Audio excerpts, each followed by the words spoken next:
रसायन विज्ञान में नवाचार, हरित संश्लेषण और औषधि डिजाइन विषयक 2 दिवसीय अंतर्राष्ट्रीय सेमिनार का हुआ समापन। 300 प्रतिभागियों ने लिया भाग। विज्ञान का उद्देश्य केवल विकास नहीं, टिकाऊ और समावेशी विकास। Prof Sarang Devot. Green chemistry मात्र अवधारणा नहीं, जीवन पद्धति है। प्रो सारंग देवोत।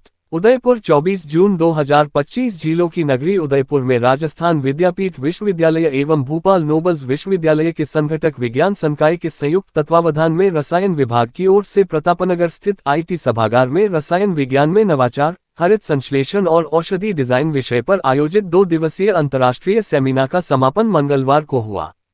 प्रारंभ में आयोजन सचिव प्रो रेणु राठौर ने अतिथियों का स्वागत करते हुए बताया कि 2 दिवसीय सेमिनार में देश विदेश के 300 से अधिक प्रतिभागियों ने भाग लिया। तकनीकी सत्रों में 34 पेपर तथा 24 पोस्टर का प्रेजेंटेशन हुआ। बेस्ट पेपर वाचनकर्ता को अतिथियों द्वारा प्रमाण पत्र देकर सम्मानित किया गया। समारोह में अतिथियों द्वारा 2 दिवसीय सोविनियर का लोकार्पण किया गया। उन्होंने बताया कि हाइब्रिड मोड पर हुए इस सेमिनार में यूएसए, चीन, South Africa, London, Australia, Nepal, पुर्तगाल के रसायनविदों ने भाग लिया, जिसमें मुख्य रूप से ग्रीन केमिस्ट्री के संदर्भ में nano technology, industrial application of immobilized enzyme, sol gel technology, cancer drug, heterogenesis of homogeneous catalysis पर पेपर प्रस्तुत किए गए।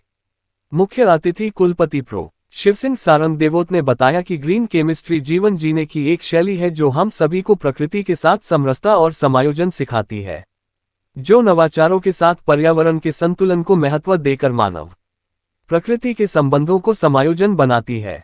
21वीं सदी में जब पर्यावरणीय संकट, जलवायु परिवर्तन और प्रदूषण जैसी समस्याएं मानव अस्तित्व के लिए चुनौती बन चुकी हैं, तब विज्ञान की भूमिका केवल खोज तक सीमित नहीं रह गई है, बल्कि अब ये जिम्मेदारी बन गई है कि विज्ञान प्रकृति के साथ सामंजस्य स्थापित करे। इसी दिशा में एक क्रांतिकारी अवधारणा है हरित रसायन। उन्होंने कहा कि ग्रीन केमिस्ट्री को जनमानस तक पहुंचाने और जीवन का हिस्सा बनने के लिए सर्वाधिक आवश्यकता जागरूकता की है, जो कि सामाजिक, व्यावसायिक एवं व्यापारिक हर स्तर पर करनी होगी और इसके लिए स्थानीय स्तर से लेकर सरकारी स्तर तक नीतिगत प्रयासों और सकारात्मक निर्णय के माध्यम से ही ये कार्य संभव हो पाएगा।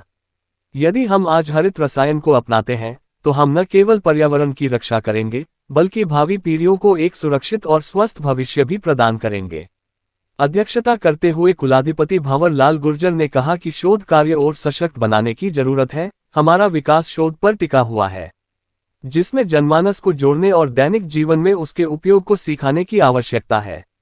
डॉक्टर सबा खान, डॉक्टर प्रभात बारोलिया, डॉक्टर गंगोत्री पेमावत, डॉक्टर प्रद्युम्न सिंह रानावत तकनीकी सत्रों में पेपर और पोस्टर प्रेजेंटेशन की बारीकियों से परखा।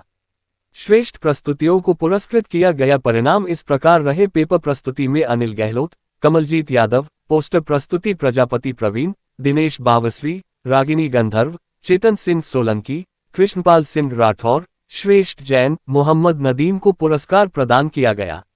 संगोष्ठी में डॉक्टर सपना श्रीमाली, डॉक्टर गिरधरपाल सिंह, डॉक्टर जय सिंह जोधा, डॉक्टर मंगल श्री दुलावत, डॉक्टर भावेश जोशी, डॉक्टर कृष्णपाल सिंह, लालिमा शर्मा, शक्तिका चौधरी सहित संकाय के अन्य सदस्य, विद्यार्थी व शोधार्थी उपस्थित थे। धन्यवाद। डॉक्टर गिरधरपाल सिंह ने ज्ञापित किया, जबकि संचालन सिद्धिमा शर्मा ने किया। ये जानकारी निजी सचिव राजस्थान विद्यापीठ विश्वविद्यालय सचिव कृष्णकांत कुमावत द्वारा दी गई।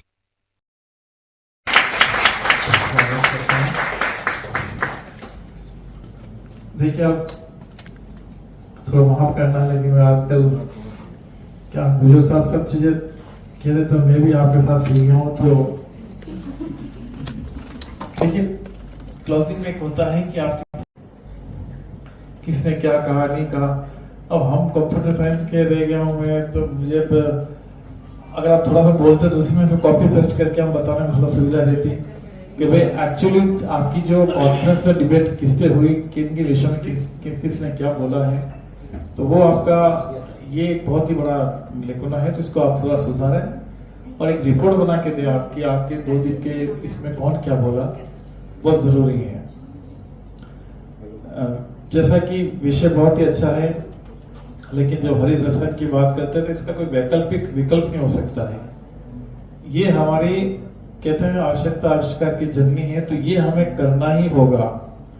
और इसके लिए क्यों करना पड़ेगा? क्योंकि प्रकृति की जो हम उसमें समरसता की बात करते हैं तो इसके माध्यम से संभव है। जो कुछ हम कर रहे हैं, हमने बहुत कुछ आगे निकल गए, लेकिन हमने देखा कि हम इतने आगे निकल के हमारी प्रकृति पीछे रह गई। तो वहां हो सकता है कि हम आउट ऑफ, जो कहते हैं ना, एक गुरुत्वाकर्षण शक्ति से बाहर जा रहे हैं। तो कहीं के लगा कि नहीं, हम ऐसे है कि